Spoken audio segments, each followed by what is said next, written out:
আলাইকুম। আমরা এখন সবাই জিয়া উদ্যানে আছি আর আমাদের খালেদা জিয়া ম্যাডাম খালেদা জিয়ার এবং কি শহীদ রাষ্ট্রপতি জিয়াউর রহমানের কবর জিয়ারত করার জন্য আমরা ঢাকা ৯ আসনের মনোনীয় প্রার্থী হাবিবুর রশিদ হাবিব ভাইয়ের অধীনে খিলগাঁও থানা থেকে আমরা সবাই অধীনে এখন জিয়া উদ্যানে আছি।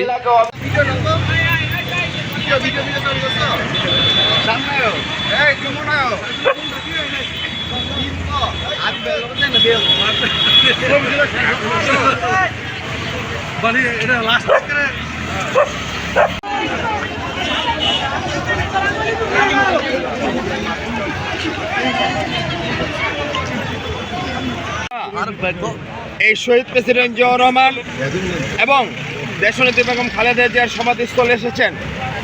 আপনারা কোথা থেকে এসেছেন, কি জন্য এসেছেন, এই বিষয়ে আপনি মতামত ব্যক্ত করেন। বিসমিল্লাহির রহমানির রহিম। ঢাকা ৯ আসনে দানের শীষ মনোনীত প্রার্থী হাবিবের পক্ষে আমরা দেশনেত্রী কবর জিয়ারত এবং দোয়া করার জন্য আমরা আজকে আমি সবার পক্ষ থেকে তার নেত্রী আত্মার মাগফিরাত কামনা করছি। তাই আমিও দোয়া করি এবং আমাদের সারা বাংলাদেশের মানুষকে আমি বলবো সবাই দোয়া করবেন আমাদের দেশনেত্রী বেগম খালেদা যাতে জান্নাত বাসী করে।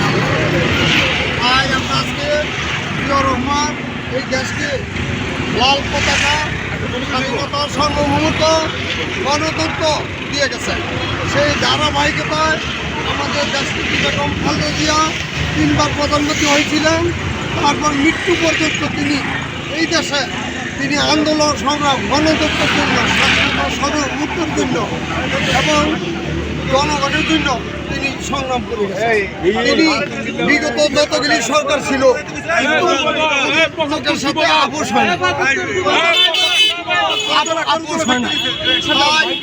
আপোষ হয় না। তিনি মৃত্যুবরণ করছেন এবং 2টি শিশু দিয়ে তারপরে 2টি শিশু দিয়ে এই সারা জীবন আন্দোলন সংগ্রাম করে গেছে। তিনি কোনো লোকের সাথে আপোষ করেন। দেখেন আল্লাহর খেলা, তাকে বালু ট্রাক দিয়া আটকে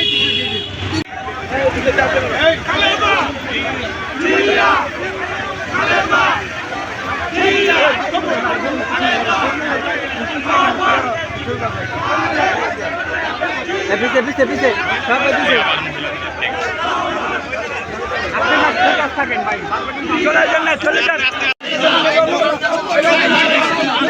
আর